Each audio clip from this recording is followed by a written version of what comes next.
Le procedure sono state avviate, è iniziata l'indagine interna annunciata dal provveditore agli studi di Padova sulla professoressa dell'Istituto Alberti denunciata durante gli scontri avvenuti venerdì sera a Padova tra forze dell'ordine e militanti dei centri sociali che stavano contestando il corteo di estrema destra contro l'aborto.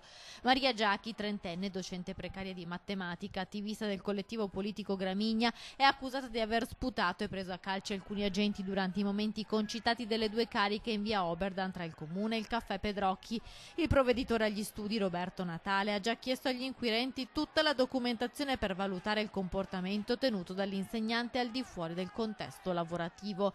Nelle scorse ore, inoltre, ha già incontrato i componenti degli uffici disciplinari per la presa in carico del caso. Esiste un codice di comportamento per tutti i dipendenti pubblici che riguarda non solo la sfera professionale ma anche la loro vita sociale, ci spiega il provveditore. In questo caso la docente ha un ruolo educativo e deve essere educatore sempre, anche nella sua vita sociale.